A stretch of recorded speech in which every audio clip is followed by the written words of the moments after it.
Hello friends, welcome to my channel. আমি চন্দ্রলেখা ক্রিয়েশনে আপনাদের সবাইকে স্বাগত জানাই। আজ আমি বানাচ্ছি ম্যাঙ্গো কেক। আমি রেসিপিটা আপনাদের সাথে শেয়ার করছি। এর জন্য আমার লাগছে দুটো ডিম, একটা আম নিয়ে নিয়েছি, সাদা তেল নিয়ে নিয়েছি, ময়দা নিয়ে নিয়েছি 1 কাপ, চিনি নিয়ে নিয়েছি 1 কাপ, এখানে আমি বেকিং পাউডার নিয়ে নিয়েছি 1 চামচ, এখানে আমি খাওয়ার সোডা বা বেকিং সোডা নিয়ে নিয়েছি, এখানে আমি খুব সামান্য পরিমাণে একটু লবণ নিয়ে নিয়েছি। এবারে আমি যেটা করব, আমি মিক্সির জারটা নিয়ে নিলাম, এতে আমি চিনিটা দিয়ে দিচ্ছি। আমি চিনিটা গুঁড়ো করে নেব।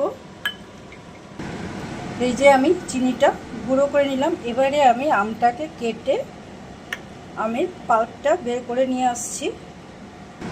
আমি আমটা কেটে নিলাম। এবারে আমি মিক্সির জারটা নিয়ে নিচ্ছি, এতে আমি আমটা দিয়ে দিচ্ছি। আমি স্মুথ একটা পেস্ট বানিয়ে নিয়ে আসছি। এই যে আমি আমের পাল্পটা বের করে নিলাম। এবারে আমি যেটা করব, আমি বড় একটা পাত্র নিলাম, এতে আমি সাদা তেলটা দিয়ে দিচ্ছি।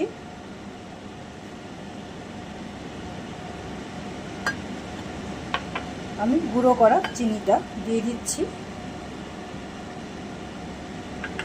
আমি একটু নেড়ে নিচ্ছি, খুব ভালো করে একটু নেড়ে নেব। এরপরে আমি এতে দুটো ডিম দিয়ে দিচ্ছি। এবারে আমি ডিম দুটোকে ভেঙে নিচ্ছি। আমি ডিমটা দিয়ে দিচ্ছি। এবারে আমি খুব ভালো করে ফেটিয়ে নিচ্ছি। আমার ভিডিও দেখবেন, ভালো লাগলে অবশ্যই লাইক, কমেন্ট, শেয়ার করবেন, চ্যানেলটা সাবস্ক্রাইব করবেন, পাশে থাকবেন। যারা আমার চ্যানেলে নতুন বা চ্যানেলটি এখনও সাবস্ক্রাইব করেননি, তারা চ্যানেলটিকে সাবস্ক্রাইব করুন, পাশে থাকুন। আর যারা আমার চ্যানেলটিকে সাবস্ক্রাইব করেছেন তাদেরকে অসংখ্য অসংখ্য ধন্যবাদ আমার পাশে থাকার জন্য, আমাকে সাপোর্ট করার জন্য। পাশে থাকা বেল আইকনটিকে প্রেস করে দেবেন, তাহলে আমার রান্নার নোটিফিকেশানটা আপনাদের কাছে সবার আগে পৌঁছে যাবে। আমি এইভাবেই কিন্তু আরও কিছুক্ষণ ফেটিয়ে নেব, যতক্ষণ বেশ একটু মোলায়েম হয়ে না আসছে। এবারে আমি একটা বড় ছাঁকনি নিয়ে নিচ্ছি। আমি ছাঁকনিটা নিয়ে নিলাম, এতে আমি ময়দাটা দিয়ে দিচ্ছি। আমি বেকিং সোডাটা দিয়ে দিচ্ছি। আমি বেকিং পাউডারটা দিয়ে দিচ্ছি। আমি লবণটা দিয়ে দিচ্ছি। এবারে আমি খুব ভালো করে একটু চেলে নিচ্ছি, যেন কোনো গোটা না থাকে।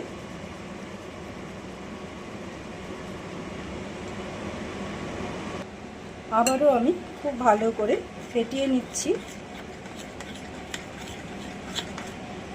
আমি কিন্তু একদিকেই ফেটাতে থাকবো, মানে একইভাবে। এইভাবে আমি 5 থেকে 10 মিনিট একটু ফেটিয়ে নেব। ব্যাটারটা কিন্তু প্রায় হয়ে এসেছে।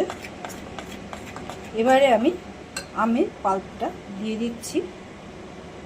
যেহেতু ম্যাঙ্গো কেক, তার জন্য আমি কিন্তু কোনো ভ্যানিলা এসেন্স দেব না। আমি খুব ভালো করে আরও 5 মিনিট একটু ফেটিয়ে নিচ্ছি।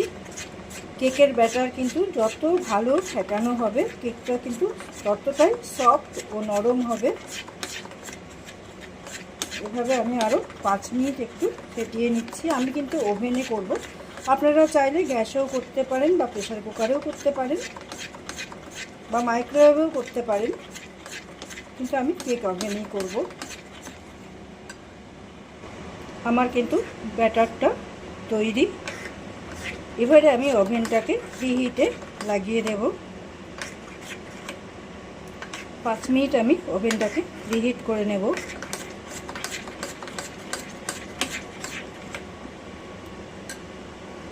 এই যে ওভেনটা আমি প্রিহিটে বসিয়ে দিলাম। এই যে আমি কিন্তু এই বাটিতে কেকটা করব। আমি এতে একটা বাটার পেপার দিয়ে দিচ্ছি। বাটার পেপারের জন্য কিন্তু কেকটা খুব সুন্দরভাবে উঠে যায়। এভাবে খুব ভালো করে আমি সেট করে নিচ্ছি। এই যে আমি বাটার পেপারটাকে সেট করে নিলাম। এবারে আমি ব্যাটারটাকে ঢেলে দিচ্ছি।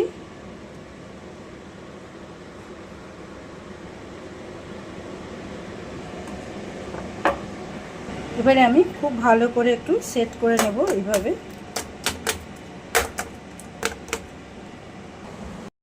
আমি এবারে ওভেনে বসিয়ে দিচ্ছি। আমি 120 ডিগ্রি সেন্টিগ্রেডে রেখেছি তাপমাত্রাটা। আমি ঢেকে দিচ্ছি। এই যে আমি ঢেকে দিলাম। এবারে আমি সুইচটা দিয়ে দিচ্ছি। মোটামুটি আমার 35 থেকে 40 মিনিট টাইম লাগবে।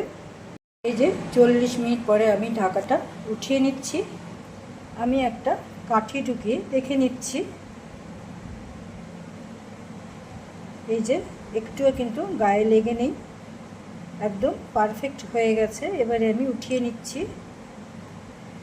বাটার পেপার দিলে খুব সহজেই উঠে যায়। এই যে আমার ম্যাঙ্গো কেক তৈরি। এটা কিন্তু পেছন দিকটা, আমি সামনের দিকটা দেখিয়ে নিচ্ছি। এটা সামনের দিকটা। এই যে তৈরি আমার ম্যাঙ্গো কেক। আমি আপনাদেরকে কেটে দেখিয়ে দিচ্ছি কতটা সফট হয়েছে। আমি আপনাদেরকে কেটে দেখিয়ে দিচ্ছি।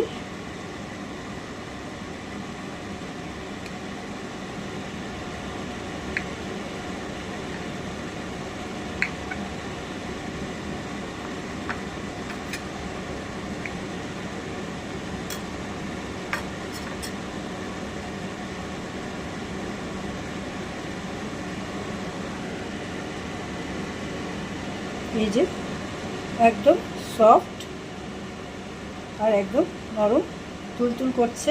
এভাবে একবার করে নেবেন, আশা রাখি ভালো লাগবে। এই যে তৈরি আমার ম্যাঙ্গো কেক। অবশ্যই একবার এভাবে ট্রাই করে দেখবেন, আশা রাখি ভালো লাগবে।